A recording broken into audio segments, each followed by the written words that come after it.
Hi, this is a PowerPoint video about the U.S. welfare system. And the key question is what changes, if any, would you make to welfare spending and why? All right, what is welfare? The word welfare has two meanings. First, welfare can refer to your well being. For example, this school really cares about your welfare. We want you to be not only smart, but also happy and healthy. We care about your welfare, your well being. Another example, the preamble of the U.S. Constitution says that the government's goal is to promote the general welfare. We want to help people in general. More specifically, welfare is a bunch of government programs that help the poor and the needy. And we're going to focus on this second set, this second definition here. Why do the US and other countries have welfare programs? Why help the poor and the needy? Well, first of all, for humanitarian reasons.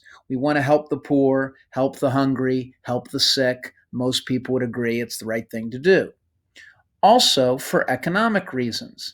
If we help the poor become rich, they can buy more products, they can go to your store, they can go to your company and buy your stuff, and then we all benefit. Also, to prevent crime. Helping the poor lowers the crime rate. For the most part, rich people don't break into things. Fourth, to help people who have been hurt by forces beyond their control. For example, a factory worker in Ohio, lost his or her factory job because Chinese labor is cheaper. So I think a lot of people would say we should help that American worker. Another example, maybe the stock market crashed, the economy crashed, and so you got fired. Wasn't your fault. We have welfare to help you. We also do welfare to get citizens to support the government, to support the democracy, to support our country, our society, and our economic system of capitalism. People are more likely to buy in and join in and go along if they know they won't be left behind and exploited. And in a related note, we have welfare so that people won't become so poor and so desperate. We don't want them to turn to communism or a dictator promising X, Y, and Z. We don't want someone to come along and say to the poor, let's go, steal rich people's cars or steal rich people's houses. Let's go take their property. We don't want to have that kind of chaos. We want everyone to at least have a minimum standard of living so they can live nicely. So we have welfare.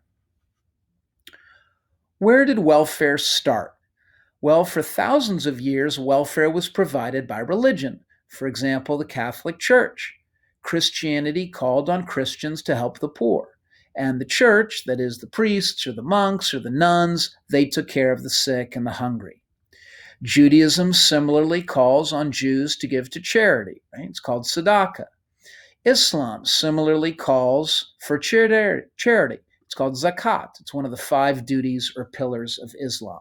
So traditionally, you were supposed to give to your church or temple or synagogue, and they would take care of the poor. Then governments started to provide welfare. In the late 1800s, Otto von Bismarck, the prime minister in charge of Germany, started welfare programs in Germany. After World War II, Britain started welfare around 1946.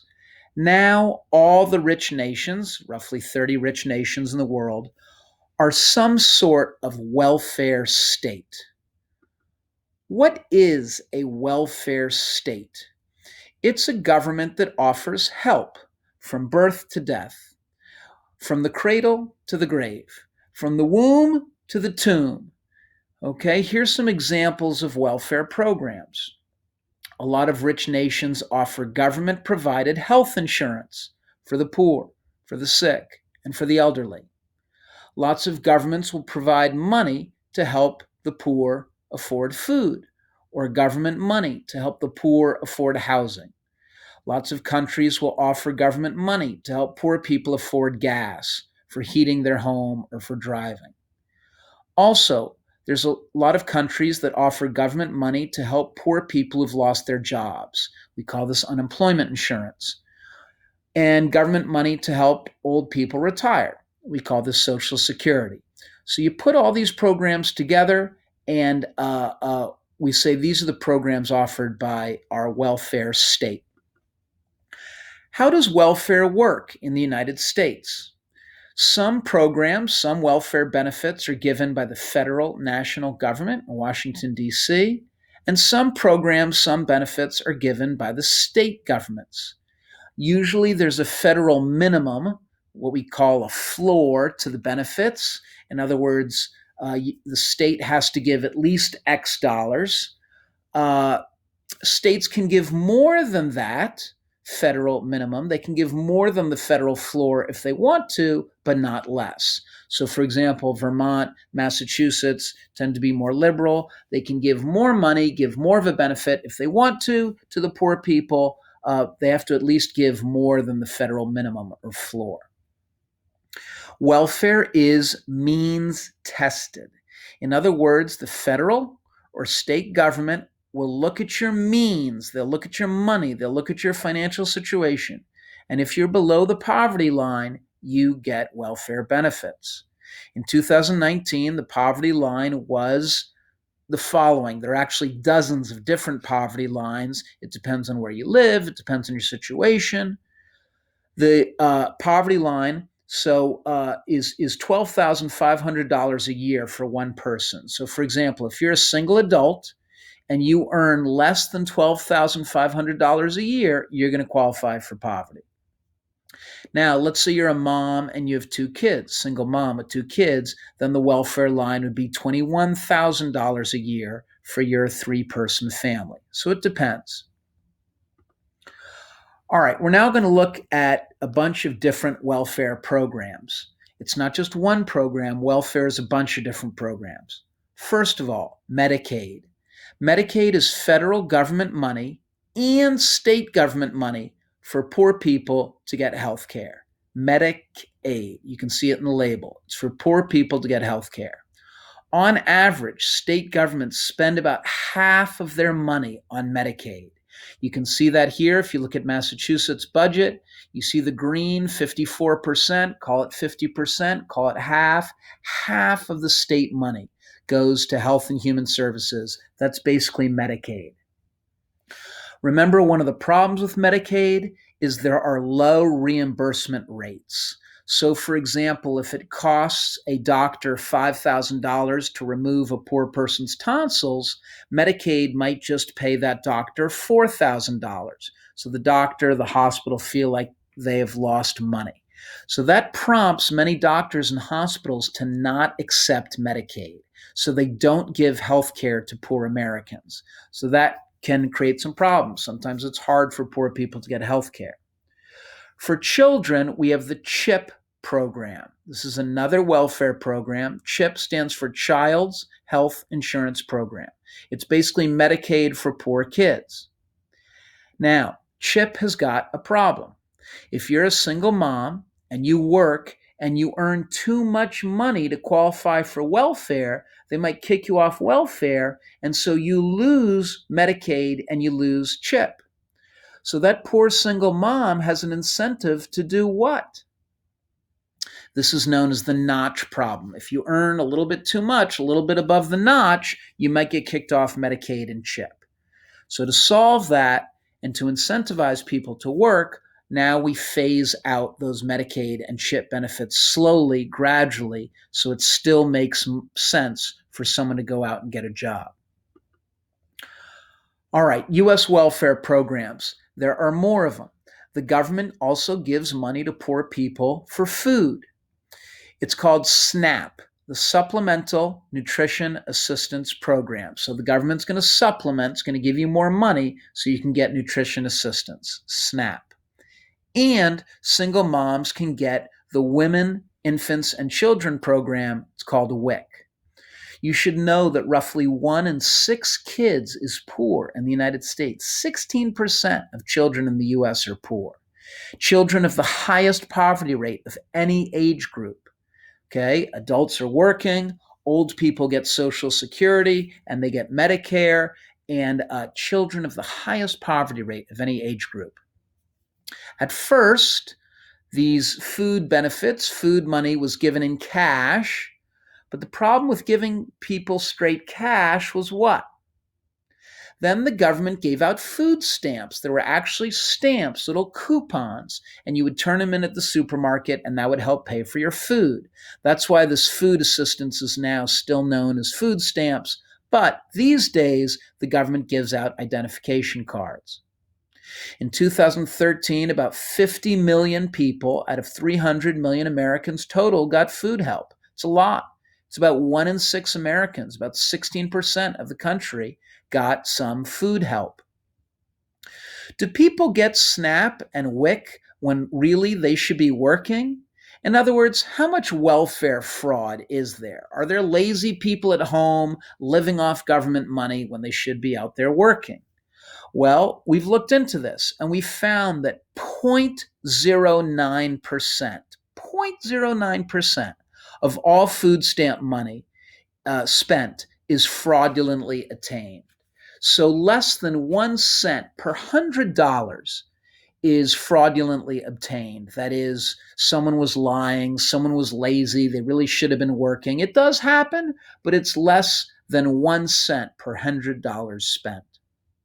Also, SNAP and WIC give a very low amount, a very low subsidy. You get less than $5 per day per person. So that's, imagine, over 3 meals in a day.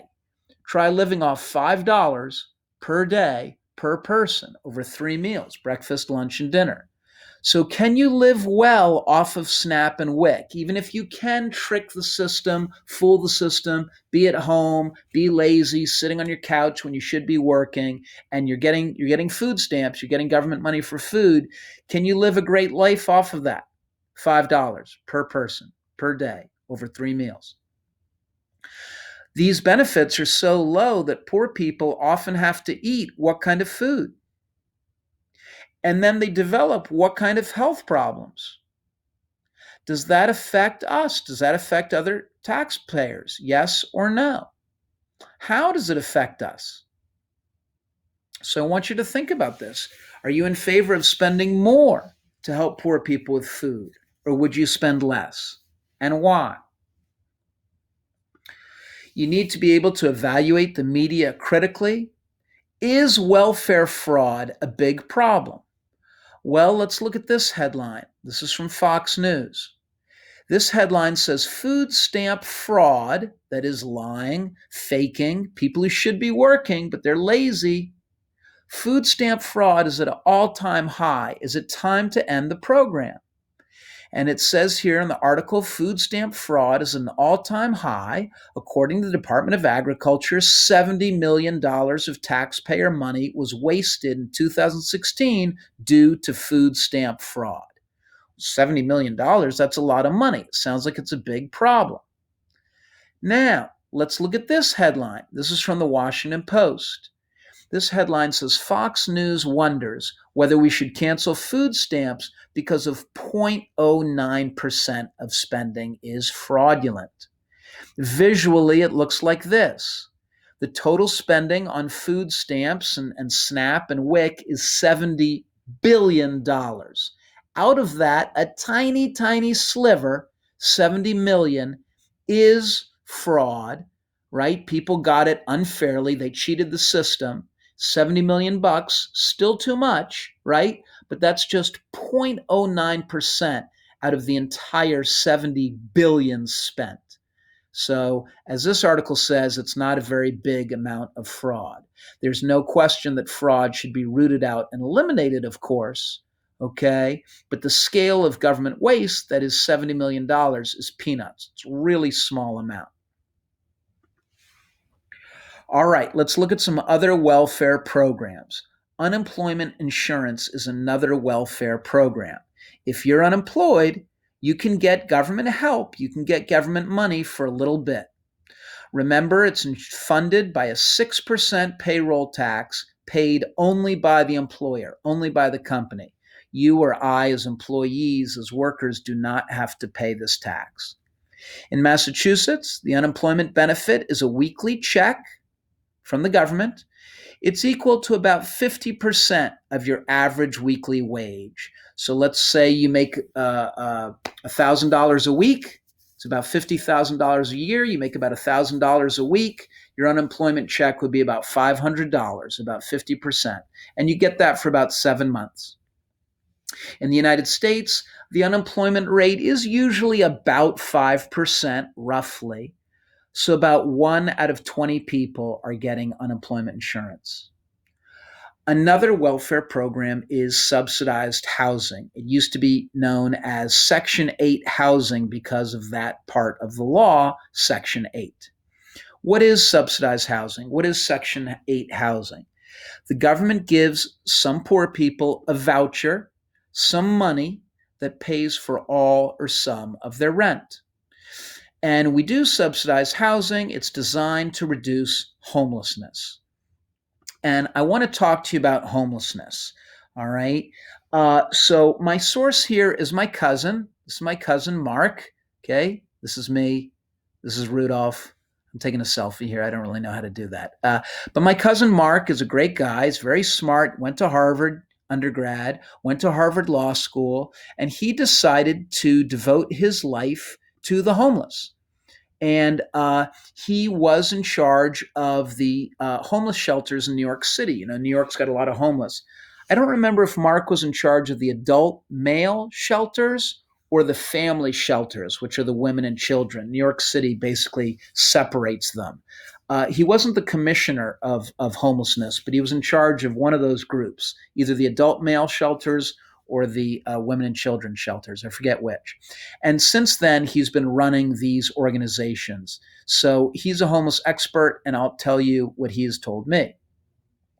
Homelessness is not a big problem in terms of numbers. Just 0.2% of the US population, or 17 people out of 10,000 Americans, are homeless each night. So it's not a big problem in terms of numbers, but it is a big problem in terms of safety, health, and of course the kids' schooling. When kids are homeless, they move around a lot. They live with family. They live elsewhere. They live in homeless shelters. They move around from school to school. It's a mess. Also, about 50,000 veterans are homeless each night. Veterans make up about 7% of the United States' overall population, but they make up about 12% of the U.S.'s homeless population. That's 1 out of every 8 homeless people is a vet. Do you think we should help vets? Why? Now, treating homeless people on the streets is very expensive. You basically need nurses, therapists, drug counselors to go out to person, under bridges, helping people over subway grates where they get the warm air. It's very time consuming. And a lot of these nurses, therapists, and drug counselors are women. They don't feel comfortable going up to the homeless people who usually have mental health problems by themselves. So the women ask to be escorted by police. And now you have these nurses and drug counselors, mental health experts going basically in pairs with the male cop going around the city. It's very slow. It's very time consuming. It's very expensive. Treating homeless people in homeless shelters costs 1/3 of what it costs to treat people on the streets. This is one of the key points that my cousin Mark has told me. He said, we know what works. We know the cure to solving homelessness. We need to offer supportive housing. That means not just a roof, but also support services. You need to give them food. A lot of these people have drug issues, so you need to give them drug counseling, mental health therapy, job training, and money to help pay rent. And then these people really can get back on their feet and take care of themselves. And he says it sounds really expensive, drug counseling, mental health therapy, all this, but it's 1/3 as expensive as treating homeless people on the street. And again, Mark now runs these organizations in New York City that provide supportive housing. And he says, absolutely, we can get these people back on their feet.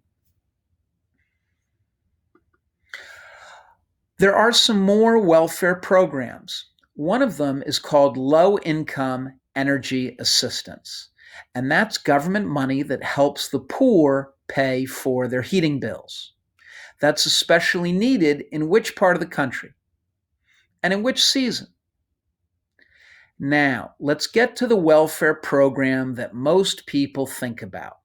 It's called TANF, or Temporary Assistance for Needy Families. So this is designed to be temporary, and it's for needy families, right? Not for lazy people who need to get off the couch, but for needy families. In 1996, Democratic President Bill Clinton and a Republican controlled Congress changed TANF so that a person now cannot receive federal welfare money for more than 2 years in a row. You can be on TANF for 2 years, but then you got to get off. And not more than 5 years total over the course of their lifetime. So you can be on it for 5 years, but not for your whole life. That's why it's called temporary. So this is really important. 2 years in a row and not more than 5 years total over your life. Then you get kicked off. So can you live off of welfare? Yes or no? Why or why not? And the level of benefits. For example, food stamps. If we just go up to this, remember the food stamps, less than $5 a day per person to cover all 3 meals. All right? Is the level of benefits high or low? There are some problems with TANF. In 1996, again, the government made TANF, and they made it so that in order to get welfare benefits, you must be looking for work. Fair enough. We don't want people to just live off government handouts. But how do you define looking for work? Do you have to get the interview? What if people turn you down? What if you have a drug addiction? What if you can't solve your drug addiction within the 2-year time limit or the 5-year lifetime time limit? A drug addiction to heroin might not, follow that 2-year time limit. So what about that? What if you're a war veteran? What if you have PTSD, post-traumatic stress disorder? And you have trouble dealing with strangers, you have trouble dealing with loud noises. What if you can't solve this order within the 2-year time limit or 5-year lifetime time limit? So we have these limits so that people will get off their butt and get off the couch. And everyone wants people to work. We don't want people to be lazy and live off government handouts. But life sometimes can get more complicated. And things like drug addictions and PTSD do not always obey the government's strict time limits. And what if you have little kids? Who's going to take care of them while you go off and work? Well, you have to put your kids in daycare. Well, can you afford daycare? Do you have a family member who can take care of your kids? So just saying that people need to go out and get work can be a little tricky. All right, there's some problems with welfare overall. Who is poor? Obviously, we just want the poor to get help, right? But determining poverty is hard. It's difficult. Is it more expensive to be single with no kids or a single mom with 2 kids? Which is more expensive? Is it more expensive to live in Nebraska, out in the cornfields, or in New York City? And politicians fear an accurate counting of the poor because if we really got an accurate counting, and if the number of poor people increases while that party, the Republicans or Democrats, are in power, then that party will look good or bad. So we actually have some old-fashioned, outdated ways of counting the poor, and we don't update and improve those ways because we're worried that the number of poor is going to increase, and that'll make the Republicans or the Democrats look bad. Who is poor? Who deserves help? Okay, we don't want to help people who are poor and lazy. It's hard to figure that out. when you're dealing with millions and millions of Americans. Another problem with welfare is that government help might cause dependency. In other words, you depend on government money and not on yourself. We want people to be independent, right? Another problem with welfare is it is expensive. I showed you Medicaid takes up roughly half of state government spending. It's a lot. Medicaid takes up roughly 1/8 of federal government spending. It's a lot. Another problem with welfare is there are a lot of racial misperceptions. This is really important. Across the welfare programs, people overestimate the share of welfare recipients who are Black, who are African Americans. It's not surprising because we know people's images of public benefits is driven by stereotype. So a lot of Americans, when they think of a welfare recipient, they think of a Black person or a Black woman. And if you look at the numbers, you'll see it's more complicated. About 60% of Americans say most welfare recipients are Black, but 40% of all welfare recipients are white, and 40% of our welfare recipients are Black. 16% are Hispanic. Now, it's true, whites make up a larger percent of the population. Whites are about 70% of the population, 40% of whites are on welfare. Blacks are just 12% of the population, but they make up 40% of all welfare recipients. Okay? As for TANF, the program that most Americans think of when they think of welfare, 37% of TANF recipients are Hispanic, 30% of TANF recipients are Black. So you have more Hispanic recipients than Black. Okay? And if you look here, the percent of TANF recipients for Blacks and whites, it's about the same. It's about the same there. As for food stamps, 40% of SNAP recipients are white, 25% are Black, 10% are Hispanic. Okay, so most of the SNAP recipients are white. Now, again, it's true, whites make up most of the population, but most of the food stamp recipients are white. So we need to be careful about our images that are in our brain. Where do those racial misperceptions, where do those stereotypes come from? For example, people sometimes imagine a lazy Black woman. Where does that come from? That misperception or stereotype. It comes from the media, and it comes from movies, comes from TV, and it comes from politicians. For example, President Ronald Reagan was president from 1981 to 1989, and he spoke repeatedly about a woman named Linda Taylor. This is Linda Taylor right here. And he spoke about her as if she were typical. She was on welfare, and yet she had 3 cars. She vacationed in Hawaii. She was not very subtle about it. She wore her nice clothes and her fur coat to court when she got sued, and Reagan said, "She's a fake. She's a fraud." She was a fake and a fraud, but she was far from typical. She had 120 plus fake names. She killed and kidnapped and robbed several people. This woman was a disaster, a total criminal, and a fake and a fraud, but she was not at all typical. But Reagan talked about her, and a lot of Americans saw her, and they said they saw a Black woman, and they developed these racist stereotypes. Actually, her mom was white and her dad was Black. So she's 50-50. She was, according to the Rochester, New York newspaper that invented the term, a welfare queen.